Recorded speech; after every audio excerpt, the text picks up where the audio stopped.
Hello നമസ്കാരം. കേരളച്ചൂരി എന്ന YouTube ചാനലിലേക്ക് സ്വാഗതം. അപ്പോൾ ഇന്നത്തെ ലഞ്ച് എന്ന് പറഞ്ഞാൽ ചമ്മന്തിച്ചോറുണ്ട്, കോവയ്ക്ക മെഴുക്കുവരട്ടി, ഓംലെറ്റ്, ഒരു നാരങ്ങാച്ചാർ. അപ്പോൾ ഇത് ചമ്മന്തിച്ചോറ് സിമ്പിളാണ്. നമ്മൾ സാധാ തേങ്ങ, കറിവേപ്പില,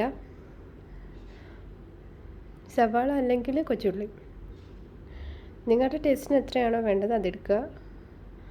കുറച്ച് ജീരകം, ഒരു കുഞ്ഞൊരു 1/4 ടീസ്പൂൺ ജീരകം, ഒരു 1/4 ടീസ്പൂൺ പെരുംജീരകം പൊടിക്കാത്തത്, പിന്നെ കുറച്ച് മഞ്ഞൾപ്പൊടി, ഒരു 1/4 ടീസ്പൂൺ മഞ്ഞൾപ്പൊടി, ആവശ്യത്തിന് ഉപ്പ്, പിന്നെ പച്ചമുളക്, കറിവേപ്പില. എരിവിനനുസരിച്ച് പച്ചമുളക് ഇടണം.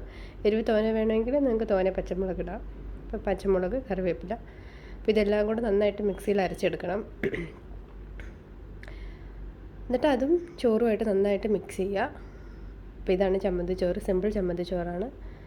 സാധാരണ ചോറ് കഴിക്കുന്നതിൽ കുറച്ചും കൂടെ വ്യത്യസ്തമായിട്ട് ഇടയ്ക്കൊക്കെ ഒന്ന് ചെയ്ത് നോക്കാൻ പറ്റുന്ന ഒന്നാണ്. അപ്പോൾ ഇതാണ് ഇന്നത്തെ ലഞ്ച്. Thank you.